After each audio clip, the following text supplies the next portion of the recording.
Ten प्यारे साथियों, आप सभी का स्वागत है एक बार फिर से आज के नए टॉपिक में। आज हम देखेंगे आधुनिक इतिहास का एक नया टॉपिक जिसका नाम है इंडियन ईस्ट इंडियन कंपनी और बंगाल के नवाब। इनको हम देखने वाले हैं।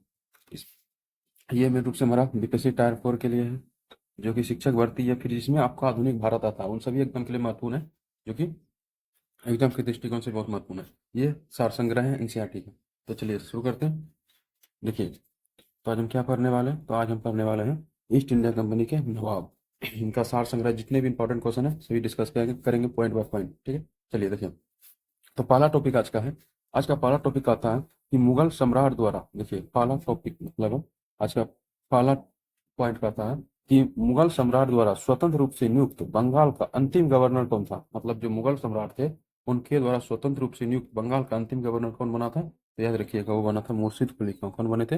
मुर्शिद कुली खां, जिसका शासनकाल था मतलब इसका पीरियड याद रखेंगे, समय काल 1717 से 1727 तक था। कौन? तो याद रखिए, पहला पॉइंट आपको याद हुआ कि मुगल सम्राट द्वारा स्वतंत्र रूप से नियुक्त बंगाल का अंतिम गवर्नर कौन था? तो वह था मुर्शिद कुली खां। याद रखिएगा, मुर्शिद कुली खां ने अपनी राजधानी ढाका से कहाँ लेके गई? मुर्शिदाबाद। कहाँ लेके गई? मुर्शिदाबाद। तो क्वेश्चन आता है कि मुर्शिदाबाद ने अपनी राजधानी ढाका से कहाँ स्थानांतरित की? मुर्शिदाबाद की। फिर क्वेश्चन ऐसे बनेगा कि कि बंगाल की राजधानी ढाका से स्थानांतरित मुर्शिदाबाद की किनके द्वारा किया गया था? मुर्शिद कुली खां। किनके द्वारा? मुर्शिद कुली खां के द्वारा। अगला है कि बंगाल के किस गवर्नर ने यूरोपियों की तुलना मधुमक्खियों से की थी? तीसरा पॉइंट बहुत इंपॉर्टेंट पॉइंट है। कहते हैं बंगाल के किस गवर्नर ने यूरोपियों की तुलना मधुमक्खियों से की थी? तो उसे जो किया था अलवर्दी खां। इन्होंने किया था अलवर्दी खां। किसके द्वारा किया गया? अलवर्दी खां के द्वारा किया गया था। अगला पॉइंट है कि 20 जून 1756 20 जून 1756 को प्रसिद्ध ब्लैक होल की घटना बंगाल के किस नवाब के शासनकाल में हुई? तो किस नवाब के शासनकाल में? तो याद रखिएगा कि 20 जून 1756 को जो प्रसिद्ध ब्लैक होल की घटना घटी थी, किस केस में घटी थी? वह सिराजुद्दौला केस में। किस केस में? सिराजुद्दौला के शासनकाल में घटी थी। अगला पॉइंट है कि 9 फरवरी 1757 को अलीनगर की संधि किनके मध्य हुई थी? 9 फरवरी 1757 को अलीनगर की संधि किनके मध्य हुई थी? तो याद रखिएगा, जो अलीनगर की संधि हुई थी 1957 में, वह रॉबर्ट क्लाइव और सिराजुद्दौला के बीच। किनके बीच? रॉबर्ट क्लाइव और सिराजुद्दौला के बीच। सिराजुद्दौला के बीच। आई पॉइंट, ये पांचों पॉइंट आपको समझ में आया होगा। ठीक है, देखिए अब आगे अगला पॉइंट अगर चर्चा करेंगे, तो अगला पॉइंट है हमारा कि भारतवर्ष में ब्रिटिश साम्राज्य का संस्थापक लॉर्ड क्लाइव। कौन? लॉर्ड क्लाइव को माना जाता है। किसको माना जाता है? लॉर्ड क्लाइव को। तो याद रखिए, भारत में से ब्रिटिश साम्राज्य का संस्थापक लॉर्ड क्लाइव को माना जाता है, जिससे प्लासी के युद्ध, याद रखें। अब यहाँ से पूछा ना कि प्लासी के युद्ध कब हुआ, तो प्लासी के युद्ध का डेट रखिएगा। प्लासी का युद्ध 23 जून 1757 में बंगाल के नवाब सिराजुद्दौला को पराजित करके पहली बार भारत में ब्रिटिश प्रभुत्व की नींव रखी गई। किसकी नींव रखी गई? ब्रिटिश प्रभुत्व की नींव रखी गई। इसको सिराजुद्दौला को पराजित करके। किस युद्ध में? प्लासी के युद्ध में, 23 जून 1757। अगला है कि प्लासी के युद्ध के समय बंगाल का नवाब सेनापति और प्लासी के युद्ध के समय बंगाल का नवाब का सेनापति कौन था जिसने युद्ध में विश्वासघात किया था? किसके साथ? सिराजुद्दौला के साथ। तो याद रखिएगा, वो था मीर जाफर। कौन था? मीर जाफर उसका सेनापति था, जो कि इनके साथ क्या कर दिया था? विश्वासघात किया था। अगला पॉइंट है कि प्लासी के युद्ध के समय मुगल बादशाह कौन था? तो याद रखिए, प्लासी के युद्ध के समय जो मुगल बादशाह था वो आलमगीर दुर्ते। कौन था? आलमगीर दुर्ते था। याद रखिए, आलमगीर दुर्ते। क्वेश्चन आता है प्लासी के युद्ध के समय मुगल बादशाह कौन था? तो आलमगीर दुर्ते। अगला है, प्लासी युद्ध के पश्चात बंगाल का नवाब कौन बना? तो प्लासी जो युद्ध हो उसके पश्चात बंगाल का जो नवाब बना वो मीर जाफर, क्योंकि सिराजुद्दौला तो उसमें हार गया था। ठीक है, तो मीर जाफर बना। कौन बना? मीर जाफर। अगला पॉइंट है कि भारत में ब्रिटिश प्रभुत्व की शुरुआत किस युद्ध से मानी जाती है? भारत में ब्रिटिश प्रभुत्व की शुरुआत किस युद्ध से मानी जाती है? तो मानी जाती है प्लासी के युद्ध से। जो प्लासी के युद्ध कब हुआ? 23 जून 1757। कब हुआ? 23 जून 1757। अगर दोस्तों आपको ये हमारा सार संग्रह अच्छा लग रहा है तो हमारे चैनल ऐसे ही सार संग्रह पाने के लिए हमारे channel GSR classes bye Ravikant sir को सब्सक्राइब करें। वीडियो अच्छा लगे तो लाइक कीजिए। चलिए देखते हैं अगला पॉइंट। अब देख लेते हैं प्रमुख घटना है उसकी तिथि। कौन घटना कब घटी उसकी तिथि कभी कभी पूछ लिया जाता है। देखिए, ब्लैक होल की घटना जो घटी थी वो 20 जून 1756 को। कब घटी? 20 जून 1756 को। 20 जून 1756 को। अलीनगर की संधि 9 फरवरी 1957। 9 फरवरी 1957। प्लासी का युद्ध 23 जून 1757, यानी ब्लैक होल की घटना से एक साल बाद 23 जून 1757 प्लासी का युद्ध हुआ। बक्सर का युद्ध 22 अक्टूबर 1764। कब हुआ? 22 अक्टूबर 1764। इलाहाबाद की प्रथम संधि 12 अगस्त 1765। इलाहाबाद की प्रथम संधि 12 अगस्त 1765 को।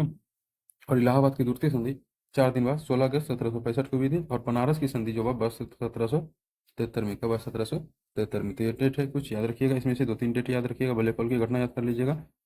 उसके बाद प्लासी का युद्ध, बक्सर का युद्ध, इलाहाबाद की प्रथम संधि, ये 3 डेट आपको कन्फर्म याद रखना है। तो प्लासी का युद्ध 23 जून 1757, बक्सर युद्ध 22 अक्टूबर 1764 और इलाहाबाद की प्रथम संधि 12 अगस्त 1765। तो जब प्रथम संधि याद हो जाएगा तो आपको दूसरा 4 दिन के बाद याद हो जाएगा। अब देखते हैं अगला पॉइंट।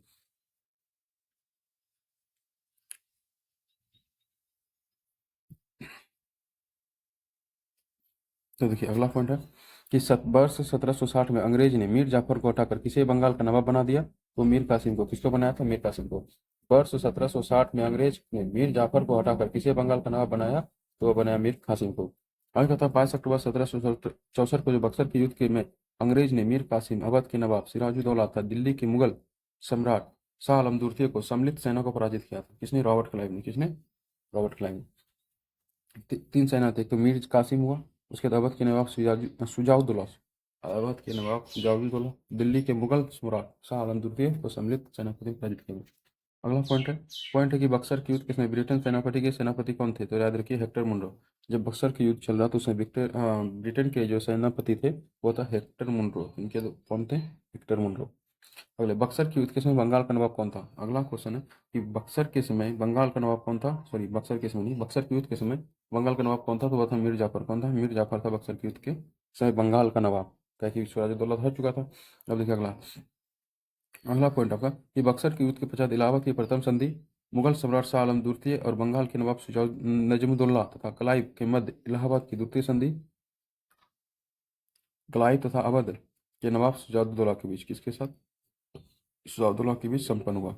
एक बार फिर से देख लेते हैं इस पॉइंट को। देखिए तथा कि बक्सर जब युद्ध खत्म हुआ तो इलाहाबाद की प्रथम संधि मुगल सम्राट शाह आलम द्वितीय, बंगाल के नवाब नजमुद्दौला तथा रॉबर्ट क्लाइव के बीच, मतलब जो प्रथम संधि हुआ तो उसमें से क्या कहते हैं, मुगल सम्राट शाह आलम द्वितीय और बंगाल के नवाब नजमुद्दौला थे, और उधर से अंग्रेज की तरफ से रॉबर्ट क्लाइव की बीच संधि हुई। और द्वितीय संधि की बात करेंगे तो इसमें रॉबर्ट क्लाइव और अवध के नवाब सिराजुद्दौला के मध्य संपन्न हुआ था।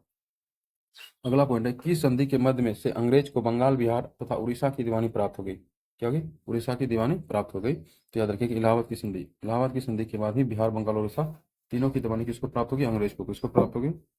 अंग्रेज को। अगला पॉइंट है स्वर्ग से उत्पन्न सेना नायक किसे कहा गया? स्वर्ग से उत्पन्न सेना नायक कहा गया रॉबर्ट क्लाइव। किसको कहा गया? रॉबर्ट क्लाइव को कहा गया स्वर्ग से उत्पन्न सेना नायक। इलाहाबाद की संधि के पश्चात बंगाल में द्वैत शासन की स्थापना किसके द्वारा की गई थी? वह की गई थी रॉबर्ट क्लाइव। किसके द्वारा? Robert Clive. इलाहाबाद की संधि के पश्चात बंगाल में द्वैत शासन की स्थापना रॉबर्ट क्लाइव के द्वारा की गई थी। तो क्वेश्चन डायरेक्ट होता है कि द्वेष बंगाल में द्वैत शासन किसने लगाया? तो रॉबर्ट क्लाइव ने। किसके द्वारा लगाया गया? Robert Clive. अब देख ले कुछ उत्तर मुगल कालीन शासक और उसके राज्यों की स्थापना जो कि एग्जाम में पूछा जाता है। तो याद रखिए, तो बंगाल की स्थापना 1707 ईस्वी में लगभग हुआ। 1717 में क्या कहता है? मुर्शिद कुली खान। याद रखिएगा, डायरेक्ट क्वेश्चन आता है कि बंगाल के संस्थापक स्वतंत्र बंगाल को स्वतंत्र किसने किया? तो मुर्शिद कुली खान ने कब? 1717 में। हैदराबाद को तो 1724 में निजाम उल मुल्क ने, जिसको हम चीन किलिच खां भी कहते हैं, क्या कहते हैं? चीन किली खां, निजाम उल मुल्क ने हैदराबाद को स्वतंत्र किया। निजाम उल मुल्क। भरतपुर 18वीं सदी में बनी चूड़ामल एवं बदन सिंह ने। भरतपुर को स्वतंत्र किसने किया? चूड़ामल एवं बदन सिंह ने। कर्नाटक को सादत उल्ला खां। किसके द्वारा? कर्नाटक को जो आजाद कराया गया हुआ सादत उल्ला खां। अवध अवध को शहादत खां और बुरहानुल मुल्क, जिसको हम क्या कहते हैं? बुरहानुल मुल्क के नाम से भी जानते हैं। क्या क्या? अवध को स्वतंत्र किए थे मुगल शासक से। जयपुर की स्थापना राजा जयसिंह द्वारा। जयपुर की 18वीं शताब्दी में सभी राजा अजय सिंह के द्वारा। रुहेल पठार, मोहम्मद खां बंगस और मैसूर की स्थापना याद रखिए हैदर अली। तो इसमें सबको 3 यहाँ नाम है याद रखनी इंपॉर्टेंट है। बंगाल मुर्शिद कुली खां, हैदराबाद निजाम उल मुल्क, उसके बाद अवध शहादत खां या बुरहान उल मुल्क, उसके बाद अंतिम में जो मैसूर। ये 4 आपको जो है इंपॉर्टेंट आपको याद रखनी है। अक्सर क्वेश्चन यहाँ से पूछ लिए जाते हैं। तो चलिए यहाँ तक हो गया। अगर आपको वीडियो अच्छा लग रहा है तो वीडियो लाइक कीजिए। चैनल पे पहली बार है तो हमारे चैनल को सब्सक्राइब करके जरूर जाइए। चलिए देखते हैं अगला पॉइंट।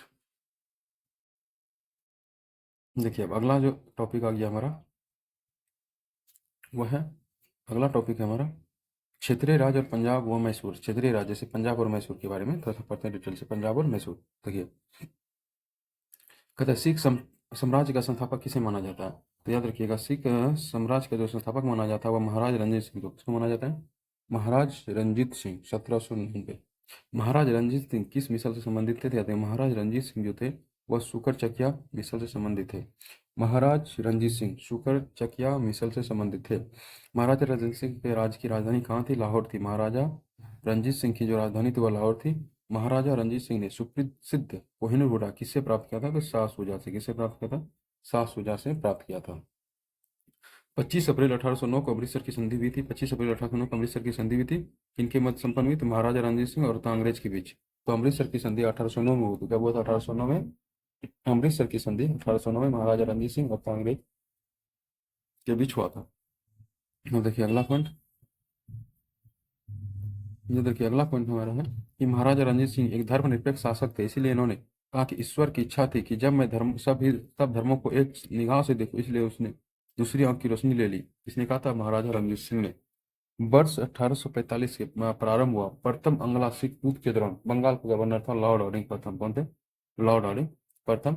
और वर्ष 1845 में प्रारंभ हुए प्रथम अंग्ला सिख युद्ध के दौरान बंगाल का गवर्नर थे लॉर्ड हार्डिंग प्रथम। कौन थे? लॉर्ड हार्डिंग प्रथम।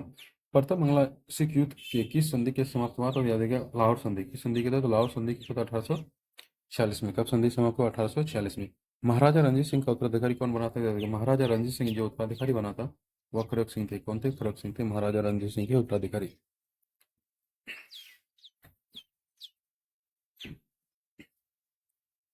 अगला है महत्वपूर्ण संधियां। तो पुरंदर की संधियां थी। कुछ संधियां हैं जो आपको याद कर लेनी है इस बीच का।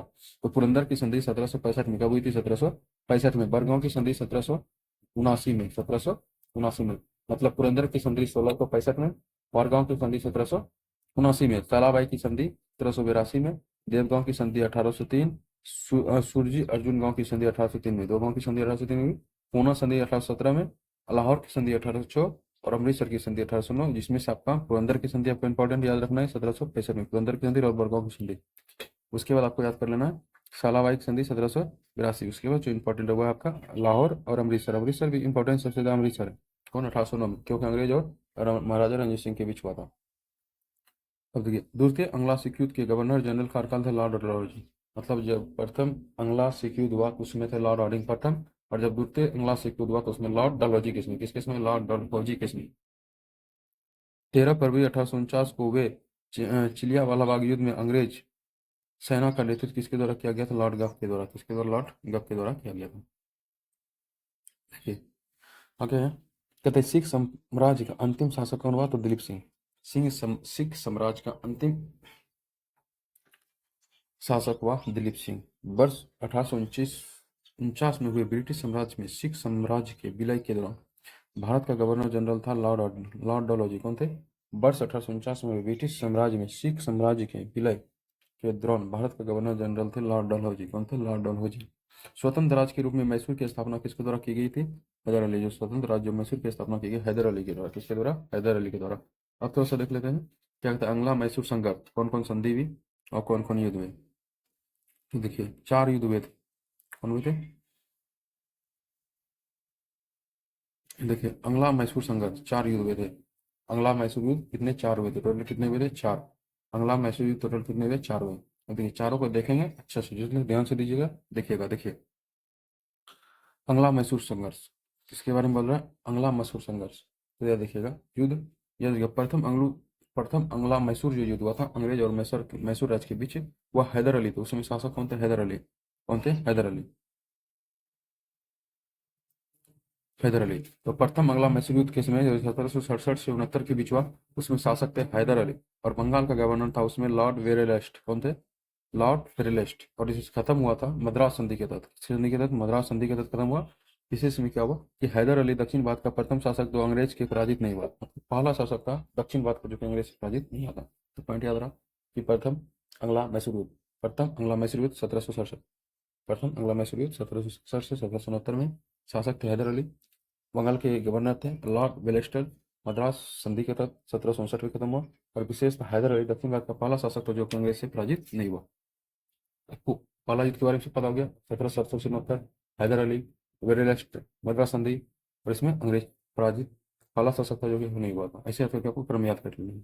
अगला द्वितीय अंग्ला मैसूर युद्ध 1780 से 84। दूसरे अंग्ला मैसूर युद्ध 1780 से 84। उस समय भी शासक हैदर अली नहीं थे क्योंकि वो पहली बार में तो हारे नहीं थे।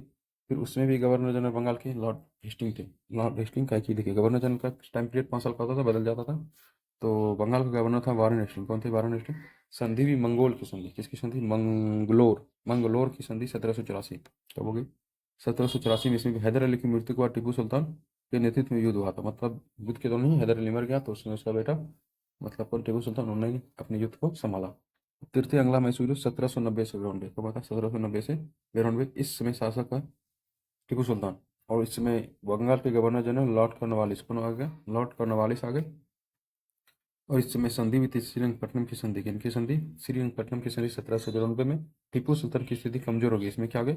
युद्ध का कोई निर्णय नहीं निकला इसमें, मतलब आर्थिक रूप से टीपू सुल्तान क्या हो गया? कमजोर हो गया। अब चौथा अंगला मैसूर जो युद्ध होता है 1799, तो इस समय भी शासक कौन? टीपू सुल्तान। कौन? टीपू सुल्तान। जो कि उस समय जो अब बंगाल का गवर्नर बन जाता है लॉर्ड वेलेजली। कौन बन जाता है? Lord Wellesley. मैसूर सहायक संधि, कौन सी सहायक संधि? मैसूर सहायक संधि। इसमें कौन सी सहायक संधि हुई थी? मैसूर सहायक संधि हुई। और टीपू सुल्तान की मृत्यु हो गई। मैसूर में पुनः वडियार वंश की स्थापना, अंग्रेज ने वडियार वंश के शासक की सहायक संधि कर ली।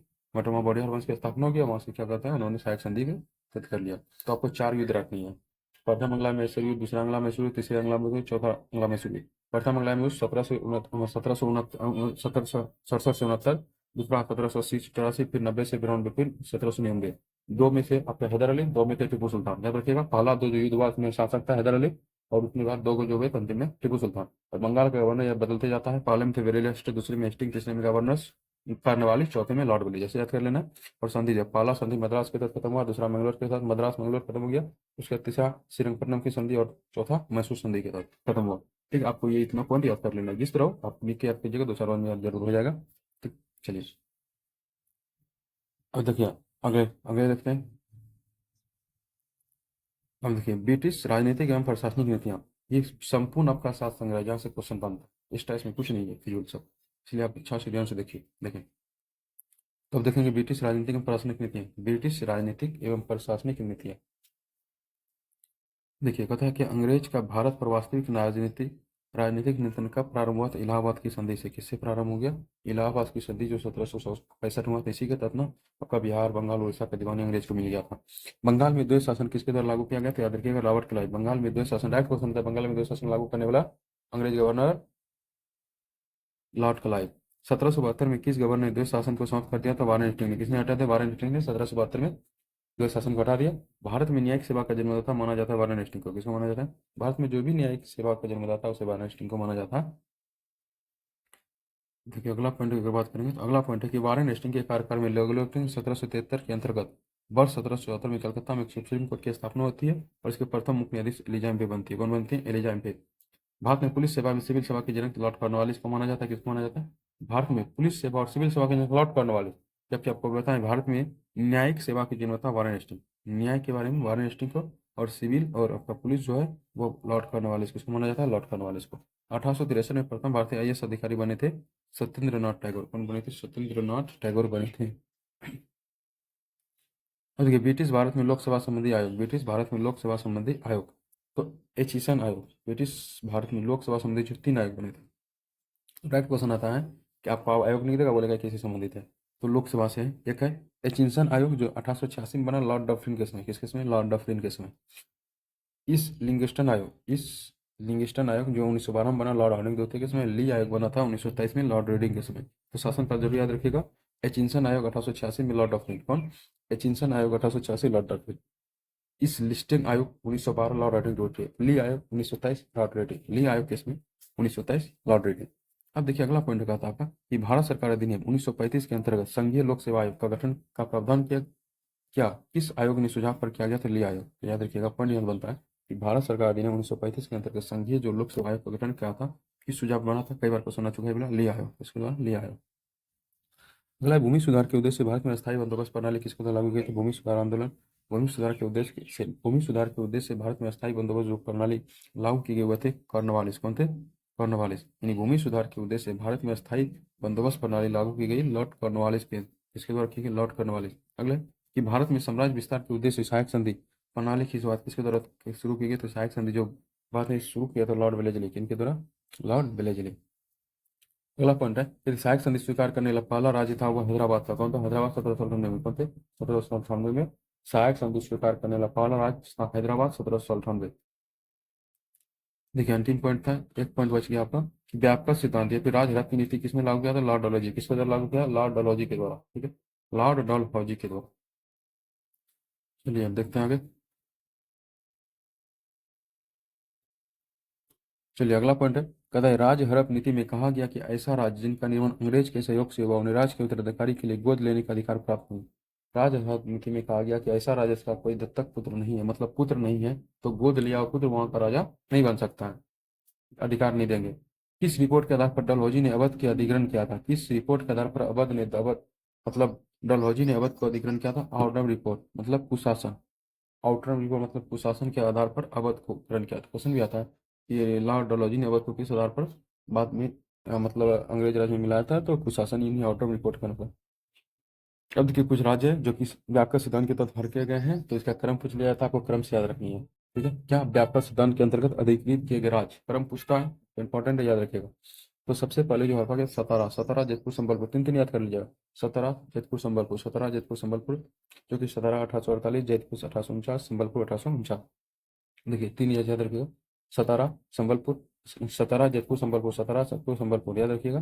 तीन तीन क्रम पे याद करिए, सतारा जयपुर संबलपुर हो गया। उसके बाद तीन याद, बालघाट उदयपुर झांसी, बालघाट उदयपुर झांसी, बालघाट उदयपुर झांसी नागपुर हो गया, बालघाट उदयपुर झांसी। और अवध, अंतिम में अवध है जो कि 1856 में मिलाया गया था। कब मिलाया था? 1856 में पहली बार, सतारा को 1848, और उसके बाद सबसे अंतिम 1856 में अवध। तो याद रखिएगा सतारा जयपुर संबलपुर बालघाट बाघाट। चर्चा याद कर लीजिए, सतारा जयपुर संबलपुर बाघाट, सतारा जयपुर संबलपुर बाघाट, सतारा जयपुर संबलपुर बाघाट, उदयपुर झांसी नागपुर अवध, उदयपुर झांसी नागपुर अवध। ऐसे दो चार पढ़िएगा क्रम से, तो याद हो जाएगा। फिर से बोलिए मेरे साथ, सतारा जयपुर संबलपुर, सतारा जयपुर संबलपुर बाघाट, उदयपुर झांसी नागपुर अवध, सतारा जयपुर संबलपुर बाघाट, उदयपुर झांसी नागपुर अवध। ठीक है, आई होप आपको याद हो गया होगा। ठीक, तो इसमें सबसे पहले सतारा और सबसे अंतिम में अवध। अगला अगला पॉइंट देखिए, अगला पॉइंट में कहता है कि चतुराईपूर्ण निष्क्रियता की नीति किसने अपनाई थी? John Lawrence. किससे संबंधित है? चतुराईपूर्ण निष्क्रियता की नीति संबंधित है जॉन लॉरेंस से। इस गवर्नर के कार्यकाल भारत पर ईस्ट इंडिया कंपनी का शासन समाप्त हो गया, तो लॉर्ड कैनिंग के समय जो भारत पर ईस्ट इंडिया कंपनी का क्या हो गया? समाप्त हो गया। वर्ष 1861 में भारतीय दंड संहिता आईपीसी किसके कार्य में निर्मित की गई? तो लॉर्ड कैनिंग। किसके शासनकाल में? लॉर्ड कैनिंग के में। 1861 में भारतीय दंड संहिता जो निर्मित की गई 1861 में। राज उपाधि अधिनियम 1876 में पारित करने करके महारानी विक्टोरिया को केसर हिंद की उपाधि दी गई। किसको उपाधि दी गई थी? तो पूछा भी जाता है कि महारानी को केसर हिंद की उपाधि कब दी गई? 1876 में। कब दी गई? 1876 में। लॉर्ड लिटन के कार्यकाल में किस अकाल आयोग का गठन किया गया था? या स्ट्रेची आयोग। टाइप क्वेश्चन आता है कि स्ट्रेची आयोग किससे संबंधित है? अकाल आयोग से। किससे? अकाल आयोग। स्ट्रेची आयोग किससे संबंधित है? अकाल, जो कि 1880 में भारत का प्रथम अकाल आयोग बना। भारत में स्थानीय स्वशासन के जनक किसे माना जाता है? लॉर्ड रिपन को। भारत में स्थानीय स्वशासन के जनक लॉर्ड रिपन को माना जाता है। अब देखिए, कहता है कि ब्रिटिश काल में विभिन्न क्षेत्र पर अधिकार, तो नेपाल पर अधिकार ब्रिटिश ने कब किया? 1816 में। नेपाल पर अधिकार 1816 में लॉर्ड हेस्टिंग के समय। सिंध पर 1843 में लॉर्ड एलनबरो, भूटान पर 1865 में लॉर्ड लॉरेंस, और बर्मा को अंतिम में कौन मिला? 1885 में लॉर्ड डफरिन। किसके द्वारा? Lord Dufferin. तो देखिए 1849 में ब्रिटिश शासन ने पंजाब का विलय हुआ, उसमें डलहौजी के बाद के गवर्नर जनरल थे जो पंजाब के बाद में विलय हुआ था। तो दोस्तों ये थे क्या कहता है आपका कुछ इंपॉर्टेंट टॉपिक आधुनिक इतिहास के, जो कि आज हम इस वीडियो में डिस्कस किए। अगर आपको हमारा ये सार संग्रह अच्छा लगा तो हमारे चैनल सब्सक्राइब करें। ऐसे ही आपको प्रत्येक दिन सार संग्रह मिल जाया करेंगे। ठीक है, मिलते हैं अगले वीडियो में। थैंक यू, धन्यवाद।